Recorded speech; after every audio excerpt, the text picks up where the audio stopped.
φίλοι μου αγαπημένοι και πάλι μαζί. Σας χαιρετώ και σας καλωσορίζω στην κουζίνα μου και στο κανάλι μας. Σήμερα, Μιχάλη μου, θα βάψω τα κόκκινά μου τα αυγά που θα χρησιμοποιήσω στα πασχαλινά μου παρασκευάσματα. Αύριο θα κάνω την πασχαλινή κουλούρα, θα σας τη δείξω φίλες μου, είναι εξαιρετική. Έδειξα τα τσουρέκια, μπορείτε να τα δείτε, είναι εξαιρετικά. Φλαούνες διαφόρων ειδών, γλυκές, αλμυρές, θα μπει νέα συνταγή φέτος, πανεύκολη. Γίνεται αυθημερό, πανεύκολη. Αναζητήστε φλαούνες από την Ελίζα και θα σας βγάλει μεγάλη ποικιλία. Αλλά τώρα συνεχίζουμε με το βάψιμο των αυγών μας. Πώς θα τα βάψουμε τώρα? Τώρα θα τα βάψω, Μιχάλη, με φύκια. Είναι ειδικά φύκια, μην τη θάλασσα. Ήταν με ριζάρι. Το ριζάρι είναι ρίζα και θέλει και κάπως χτύπημα. Ενώ τούτο το βάζεις απευθείαν, είναι φυσικός τρόπος και πανεύκολο και θα σας το δείξω και εσάς. Εδώ έχω μια συσκευασία, ναι, θέλω τα αυγουλάκια μας. Αρχίζουμε με τα αυγά. Δεν θα κάνω πολλά, θα κάνω 6 αυγουλάκια που να χρησιμοποιήσω στα δικά μου παρασκευάσματα. Πρέπει να είναι καθαρά τα αυγά μας και σε θερμοκρασία δωματίου, όχι παγωμένα. Πρέπει να έχουν θερμοκρασία δωματίου. Επίσης θα χρησιμοποιήσω τα φύκια τούτα. Η συσκευασία τούτη έχει καμιά 40 γραμμάρια. Εγώ θα βάλω τα μισά. Πού τα βρίσκουν τούτα? Έχει στις υπεραγορές. Έχει σακουλάκια με ριζάρι και με τα φύκια. Αλλά τα φύκια εγώ τώρα τα βρίσκω πιο εύκολα από το ριζάρι. Δεν θέλει να το χτυπήσω, να σπάσει για να μπορέσει να βγει το χρώμα για να μου κοκκινήσουν. Τούτα είναι πιο εύκολα. Θέλουμε το ξυδάκι. Έχω 2 κουταλιές ξύδι. Είναι 20 ml.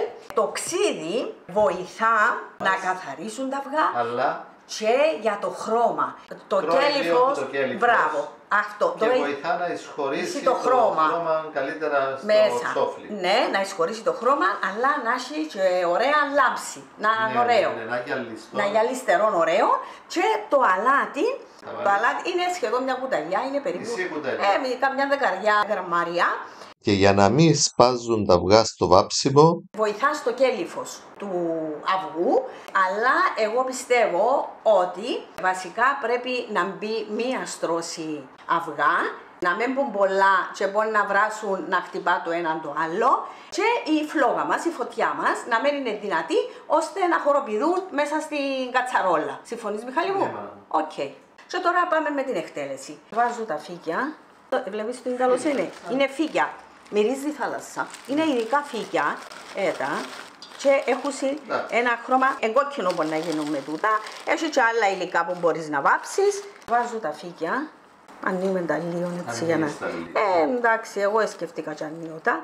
Να βάλουμε και το ξυδάκι μας, να βοηθήσουμε στο χρώμα, να μπει και το αλάτι. Να παραβάλουμε και το νερό και μετά να βάλουμε τα βουλάκια. Το να σπάσουσει εξαρτάται και από το κέλυφος, πόσο δυνατόν είναι το αυγό. Αναλόγως της τροφής των πουλερικών, των κότων, είναι και το κέλυφος. Αν έχουν αρκετό ασβέστιο οι κότες, να προσθέσουμε λίγο νεράκι. Ναι. Ακόμα λίγο να ταχώνει, να μην μείνει σκητούν την όδαμε, να ταχώνει. Μια χαρά.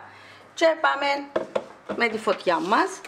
Ωραία. Στην αρχή εντάξει, μπορεί να είναι λίγο δυνατή η φωτιά να βράσει. Να μην βγαίνει έξω από την κατσαρόλα μας όμως. Είναι κανόνας τούτος της Ελίζας. Άμα βγαίνει έξω, βράζουν τα χερούλια, δεν μπορεί να πάρει την κατσαρόλα. Και περιμένουμε τώρα να βράσει κάπως το νερό για να χαμηλώσουμε τη φλόγα. Ναι. Δηλαδή μπαίνουν όλα τα υλικά μαζί και μετά να το βγάλουμε ένα-ένα, να το λαδώσουμε και να δούμε πώς θα τα χρησιμοποιήσουμε.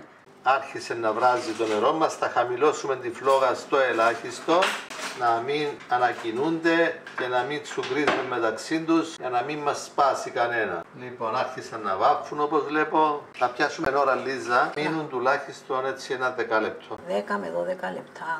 Όμως με οδηγό είναι και το χρώμα. Ναι, να δούμε ότι βάψα κιόλας. Ακριβώς. Είναι μόνο ότι να τα φύγουμε 10 με 12 λεπτά. Θα δούμε ότι πήραν και χρώμα. Και μετά να το σβήσουμε. Να σιγουρευτούμε ότι πήραν το χρώμα τους. Κοντεύει το Πάσχα, οι προετοιμασίες μας και συνεχίζουμε. Πώς θα είναι οι φετινές φλαούνες που θα βάλουμε? Έκαναμε τις πέρσι πριν και φυλάξαμε το βίντεο για να το δείξουμε τώρα. Φίλες, με έκπληξη, να το δείτε, πανεύκολες. Στο κανάλι μας θα βρείτε λεπτομερείς οδηγίες για να φτιάξετε τις υπέροχες κυπριακές φλαούνες. Αυτές που θα δείξουμε φέτος γίνονται αυθημερών, χωρίς να υστερούν καθόλου σε γεύση. Είναι οι πιο εύκολες. Έχουμε εδώ φλαούνες κυπριακές παραδοσιακές. Από το αρχή μέχρι το τέλος. Φλαούνες υπέροχες, χωρίς προζύμι, πάρα πολλά εύκολες. Φλαούνες στον ηλεκτρικό φούρνο, στο ξυλόφουρνο. Δάμε φλαούνες μυζήθραν, χαμηλών λιπαρών. Μα τι και τι φίλες μου. Φλαούνες τέλειες στο ξυλόφουρνο το 18 που τις έχω κάνει. Οι πρώτες εδώ είναι στον αγρό με τις συμπεθέρες μου. Άρχισα σπίτι και τελειώσαμε το στον αυγό, στο χωριό.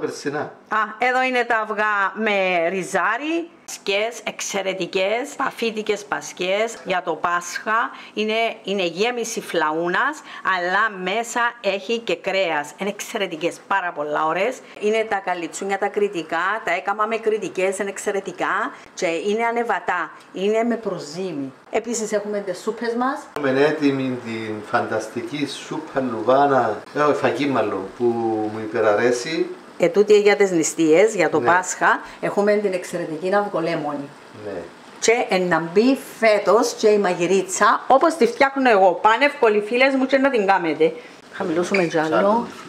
Τώρα την πάρω σιγά σιγά στο μιτσί. Όχι να τα φύγουμε. 12 λεπτά. Να δούμε ότι έπιασε και ωραίο χρώμα και μετά θα σβήσω. Στα 10 με 12 λεπτά πίσει το αυγό. Να την αφήκω που κοτσί που έχω γλαζέ. Όχι, μια χαρά είναι, μια χαρά είναι. Δεν τον ατμό που πάνω, εφόσον ατμίζει, σημαίνει είναι στους 100. Εντάξει, εξάτμιση έχουμε και σε πιο χαμηλή θερμοκρασία, αλλά στους 100 έχουμε πιο έντονη. Με βάζω βρασμό 10 με 12 λεπτά, αλλά ελέγχουμε και το χρώμα. Έλα Λίζα, έχουν περάσει τα 12 λεπτά, έλα να τα δούμε. Δε τι ωραίο χρώμα πήρα. Μπράβο.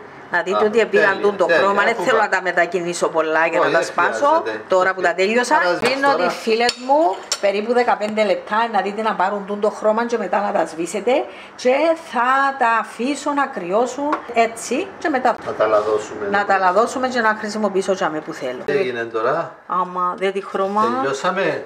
Δεν τη χρώμα. Αφήσαμε τα και κρύωσαν μέσα στο ζεστό νερό. Έχουν βαρυβάψει, έχουν γίνει κόκκινο βαθύ. Δεν έχουν σπάσει φίλες μας ούτε ένα. Να μην τα σπάσουμε τώρα. Πρόσεχε. Με τον τρόπο που σας δείχνουμε θα βάψουν ωραία. Δεν τι ωραίο χρώμα. Εν τω μεταξύ, Μιχάλη, μπορούμε να ξαναχρησιμοποιήσουμε την βαφή τούτη. Μπορούμε να προσθέσουμε ακόμα λίγα φύκια. Ένα σκουπίζετε. Θα τα παρακολουθείτε και αν τα θέλετε πιο ανοιχτό χρώμα θα τα βγάλετε νωρίτερα. Μα γιατί, αφού πρέπει να πάρουν το χρώμα το ωραίο. Είναι κοκκίνα. Άι, δεν τα γερά έμειναν όλα. Είναι σπρέι λαδιού, φίλες μου. Λίγο σπρέι πάνω σε ένα χαρτί κουζίνας και η άλλη μας. Παίρνουν τη γυαλάδα τους. Δεν τι ωραία. Άντε φίλες μου, κάντε τα, απολαύστε τα. Αυτά δεν θα τα τσουμπρίσουμε. Όχι, θα τα διότι θα τα χρησιμοποιήσεις. Να κάνω την κουλούρα την πασχαλινή, είναι εξαιρετική. Θα δείξουμε για αυτή. Μένετε σπρέι λαδιού, παίρνετε κανονικό λαδάκι, ελαιόλαδο και κάνετε τη δουλειά σας, φίλες μου αγαπημένοι και φίλοι μου. Έχουν αυξηθεί και οι άντρες που μας παρακολουθούν. Μα δεν τι ομορφιά, Μιχάλη. Για να με σας σπάσω, εξήγησα τι πρέπει να κάνετε. Παρακολουθήστε το βίντεο, κάντε τα. Έτοιμα τα κόκκινα αυγά μας, φίλοι και φίλες, φτιάξτε τα κι εσείς. Γράψτε τα σχόλια σας, γραφτείτε και στο κανάλι μας αν δεν γραφτήκατε ακόμη. Δώστε like στο βίντεο, προωθήστε το και να είστε καλά. Καλό Πάσχας! Ακόμα μια συνταγή από μένα, φίλες και φίλοι μου, με πολύ αγάπη για την οικογένειά μου και για όλους εσάς. Καλό Πάσχα να φτάσουμε. Με υγεία.